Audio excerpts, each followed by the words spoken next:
Hey guys, Station X here, and today we're going to be taking a look at the 8BitDO Ultimate Bluetooth Controller. Now, this is their latest controller. As you guys have probably seen in my videos in the past, I've done videos of both the SN30 and SF30 Pro, as well as the 8BitDO Pro 2, and I've done other videos on their other controllers, such as the mini controller, or 02, that they've done. The point is, they do have a lot of controller options to choose from, and I think primarily in the beginning that they were really focusing on that retro feeling controller. This kind of controller was perfect for someone like me in particular that really liked the retro controllers and the style of how they felt, but you know, bringing this into the modern age because of the thumbsticks, the buttons, all that. Like, this is a full-fledged pro controller. This does everything that this guy can do, other than the Amiibo reader and some of those other things that most third-party controllers can't do anyway. So, as far as a third-party controller, this was really good, and especially this one, considering that it just took like this design, decided to add had grips to this thing. So this was a really awesome controller, especially if you just did not like the D-pad on this thing and you just really wanted something new. This is also good for your 3D games, because I know like this D-pad's mainly for 2D stuff. Like, this is great if you like 2D games, but this one in particular is also great for 3D games, whereas this one, I think it's a great idea. I love it, but most people find this uncomfortable. But now they have this new controller. This is the newest version, and unlike the other ones, it is like the closest thing to a pro controller you can get without actually buying a pro controller. Now, there's plenty of third-party options for you to buy out there, and mainly the goal for a third-party option is to be cheaper, normal controller or the rest of the competition. And so when you're buying a third-party controller, you're mainly buying it to get extra controllers. But sometimes this guy either breaks, gets stick drift, or whatever the case may be, you want to replace it for whatever reason. And so sometimes you want to go for a third-party option because, again, it's cheaper. Well, this one isn't necessarily cheaper, it's the same price. Now, why would you want to go for this instead of this? But before we do that, I just want to take a look at the box, which if you order yours will probably be a lot nicer. Mine came in like this. I don't know what they were doing with it, because even the back has some like dirt marks and stuff on it, so I don't know what happened. But as you can see, this one is the Bluetooth model as well, because they did make two versions of this, which makes it very confusing to order. So be mindful, this version here with the Bluetooth comes in at $70 or $69.99, whereas the other version, which is just this 2.4 USB, that is around $50 or $49.99. And so there are two different versions. Usually they'll show like a white controller with that instead of the black one, which makes it less confusing. And these buttons are swapped. It follows more of like the Xbox style of controller than a Nintendo Switch one. And so you'll be able to tell the difference. They also have a wired variant, which that one's kind of obvious. Wanted to mention that. And of course, here if you wanted to pause the video just to see all this information, you could do that as well.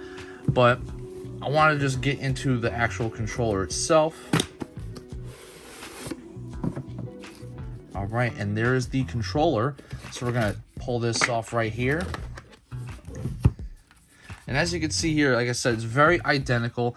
The buttons, actually, I wanted to point out, these are a little bit more rounded, whereas these are more flat, which is a nice, you know, if you're into like the, like I said, more of the Xbox style controller, then that'll be good. Of course, they have that classic D-pad that everyone knows and loves, but otherwise it feels exactly the same.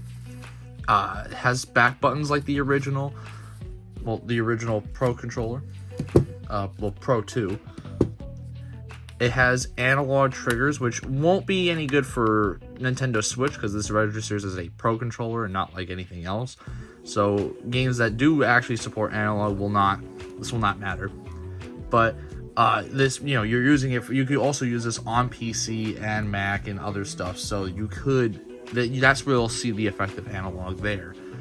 And plus, they have these really good shoulder buttons, which I think of them more as like PlayStation shoulder buttons. So I mean, I think these are a little bit nicer than the Pro ones, just because they're just nice and meaty. just push that right down. But unlike the regular Pro controller, the 8BitDO provides you this program where you can customize the different aspects of the controller, and you actually can set 3 different profiles, kind of like the Elite Series 2. And so you could also do stuff like macros, which will allow you to have set button combinations as kind of automatic. And so I never really use this kind of feature. You know, it's not my cup of tea, but I mean, it's there if you're the type of person that likes using that sort of thing. You will have to map it on the program and not record it through the controller, unfortunately, but still, it's nice to have that option there. And so, yeah, it is just a slightly different shape, and I will say the build quality is a bit better, like just a tad bit better on this compared to this, but I think that's just to be expected because, again, it is a third-party controller, so it's not, they don't have much of the resources as these guys do, but still, I think it's for compared to everybody else, these guys do it the best, in my opinion. And also, something I will point out is that these uses a different type of thumbsticks. They use Helifex thumbsticks. I'm hoping I pronounced that right, as I've been butchering it, but they use like a magnetic kind of thumbstick, whereas these guys don't do that. And while they don't break as easily as the Joy-Cons do, in fact, I haven't had a controller do this, knock on wood, but the Pro controllers do stick drift way more often than something like this would. Like, if you are super tired of stick drift and just don't want to deal with it, this will take a really long time for you to achieve that sort of thing. So this is a perfect controller for you if you have that problem. Now, the other thing it comes with as well is this charging stand. And this is nice because it also come with a cable in the box, as you can see right there. It's a USB-C, plugs in right there, and you could just slap that on, which is a really appreciated feature. Well, you know, these are nice. I don't like having to plug this in all the time. It's just kind of annoying. I always forget to. Whereas this guy, you can just leave on the charger, and whenever you want to play with it, just take it off, and you're ready to go. Unless you don't put this on the charging stand, then you'll never have to worry about this thing being dead whenever you want to play. Besides, also, if you don't use it for charging, it's a really cool way to display the controller, which is always very much appreciated. Now, also, if you notice that this controller also uses 2.4 USB thing, well, that's because it's actually in the stand right here. You open up this door right here, and you'll see a little USB like this, which is really cool that they give you a place to put this thing, because oftentimes you don't really want to leave this in the system or whatever, because it just doesn't look good. It doesn't look as pretty. I mean, I don't typically care too much, but if you're the type of person that doesn't like this kind of thing jutting out every time because of how long this part is, then you could just stick that right in there. If you need to take this with you on the go, boom, there you go, and you won't have to lose it. Now, I've been told that the 2.4 is better connection than a Bluetooth. Now, I've never really tested this out personally because this is the only controller that I have that uses this sort of thing. But, I mean, I know 8BitDO has a long history with pairing, and I hate it.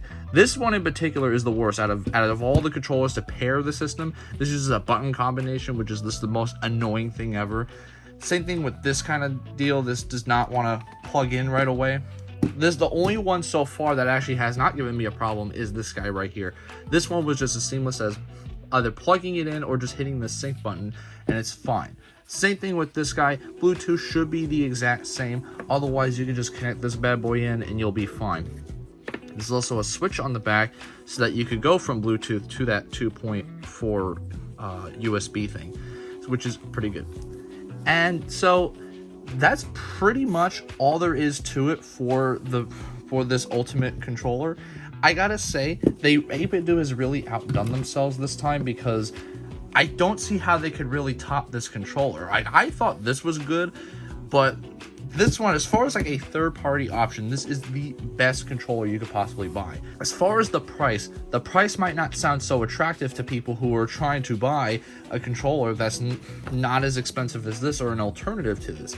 But to those people, I say it really goes down to what you're looking for. This gives you a lot more customization options and works on more than just the Switch. And if you want it for something like only PC, they do have a PC only sort of controller with that one I mentioned earlier that costs $49.99. So there is actually a cheaper version of this for PC people only. But if you like to have both the PC and the Switch options available, if you're a Switch fan only, I think this controller is still worth it for you, in a sense that you get this nice D-pad, the buttons feel different, this thing does not stick drift as easily, and you have the customization options of the buttons. And so, plus you also get those back buttons as well if you want to take advantage of that. Whereas this doesn't do any of that stuff. Now, of course, this doesn't have Amiibo support and things like that, but it also still has motion control like this does. So if that's important to you, then it still does that. But really, it really just comes down to preference and what needs does this suit you. But that'll pretty much be it for today.